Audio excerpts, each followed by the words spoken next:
Assalamualaikum warahmatullahi wabarakatuh. Apa kabar Sobat Perio? Semoga semua sehat-sehat ya. Amin ya rabbal alamin. Di video kali ini kita akan membahas tentang abses periodontal, khususnya tentang patogenesis, klasifikasi, dan etiologi. Pernah melihat kondisi seperti ini ya? Kondisi ini sering kita kenal sebagai abses. Apa itu abses? Abses merupakan reaksi terhadap infeksi dan sebenarnya berperan untuk membatasi penyebaran infeksi.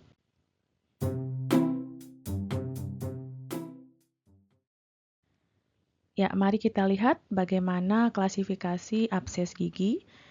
Sebenarnya abses dapat diklasifikasikan menjadi abses gingiva, abses periapikal, abses periodontal, dan abses perikoronal. Pada video kali ini kita akan membahas lebih detail mengenai abses periodontal.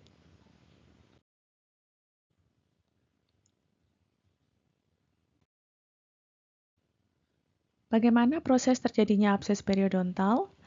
Abses diawali dengan invasi bakteri ke jaringan lunak di sekitar poket periodontal.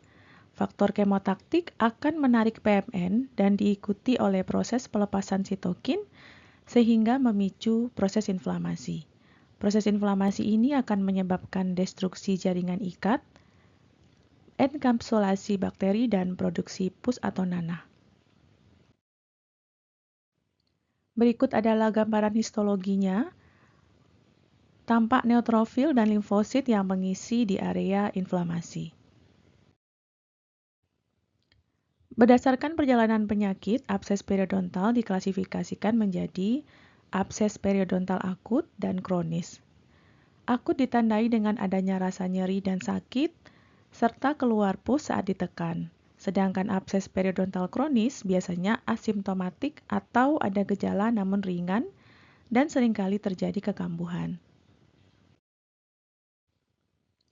Berdasarkan jumlah abses, abses periodontal dapat diklasifikasikan menjadi single dan multiple. Pada abses yang single, biasanya sangat-sangat berhubungan dengan faktor lokal dan terjadi tertutupnya drainase poket periodontal. Sedangkan pada abses yang terjadi multiple atau beberapa tempat, biasanya berhubungan dengan kondisi kompromis medis, misalnya diabetes yang tidak terkontrol atau penggunaan obat antibiotik jangka panjang. Abses multiple juga bisa terjadi pada kondisi periodontitis yang tidak dirawat.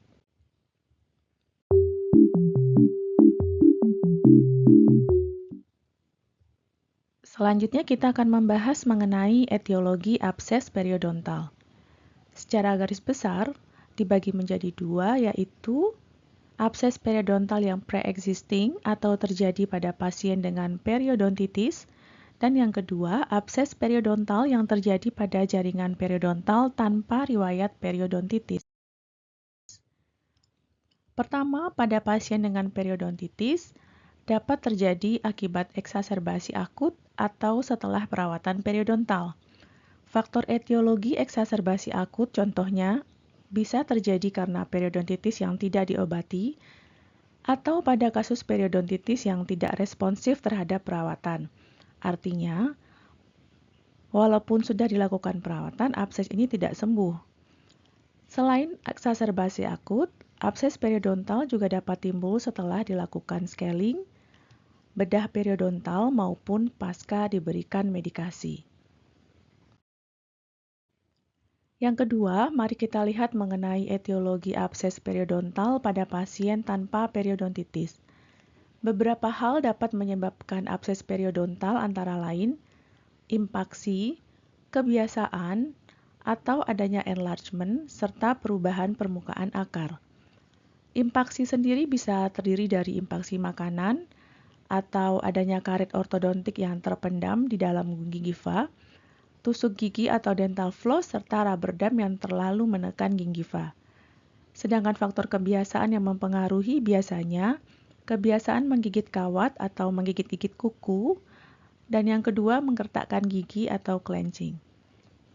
Gingival overgrowth juga diketahui dapat menjadi salah satu faktor etiologi abses periodontal, karena pocket ini dapat menjadi tempat berkembang biaknya bakteri penyebab abses periodontal.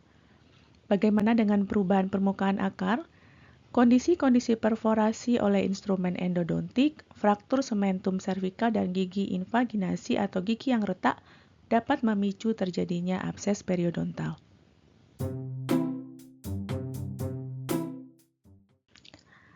Mari kita lanjutkan dengan diagnosis abses periodontal. Bagaimana cara menegakkan diagnosis abses periodontal? Yang pertama, tentu kita perlu memperhatikan gejala atau keluhan dari pasien kita. Beberapa gejala biasanya ada nyeri ringan hingga nyeri berat, tenderness gingiva, pembengkakan, mobilitas gigi, elevasi gigi atau gigi tanpa ekstrusi ya, sensitivitas gigi saat palpasi, bahkan pasien kadang disertai dengan malaise. Dan saat kita periksa tanda klinisnya, terdapat elevasi ovoid pada gingiva di sepanjang sisi lateral akar, pembengkakan difus disertai dengan eritema, supurasi, ini paling sering terjadi, fistula, dan terjadi pocket periodontal. Saat kita periksa dengan probe, terjadi juga bleeding on probing dan kadang disertai dengan limfadenopati. Kita juga perlu menegakkan diagnosis melalui pemeriksaan radiologis.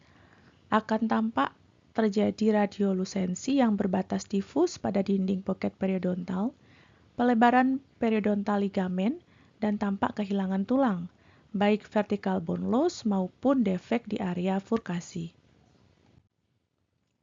Berikut adalah beberapa diagnosis banding abses periodontal. Kita kategorikan menjadi 3, yaitu yang pertama, infeksi atau lesi odontogenik. Yang kedua, trauma atau self-inflicted. Dan yang ketiga, lesi non-odontogenik. Diagnosis banding ini ditegakkan berdasarkan beberapa hal, antara lain, apakah ada karies, apakah ada pocket periodontal, bagaimana lokasi abses yang terjadi, dan bagaimana hasil evaluasi radiografisnya. Berdasarkan pertimbangan-pertimbangan ini, maka diagnosis banding yang dapat ditegakkan adalah abses periapikal, abses gingiva, kista lateral periapikal, fraktur vertikal akar, abses endoperio, atau adanya infeksi pasca operasi. Sedangkan jika anamnesis diketahui terjadi riwayat trauma, maka kita bisa menegakkan diagnosis banding cedera gingiva self-inflicted, misalnya pasien menyampaikan bahwa pernah menggigit pensil atau terkena jarum peniti atau mungkin sering menggigit kuku. Sedangkan apabila kita melakukan pemeriksaan biopsi dan histopatologi, sebelumnya beberapa diagnosis banding yang mungkin terjadi adalah osteomielitis, karsinoma sel squamosa, atau granuloma pyogenik. Tentu ini semua perlu dipertegas dengan beberapa pemeriksaan. Hasil dari pemeriksaan ini baru bisa menegakkan diagnosis definitif atau diagnosis final. Untuk perawatan abses periodontal, kita lanjutkan di part 2 ya. Ini adalah daftar pustaka yang digunakan untuk membuat video ini.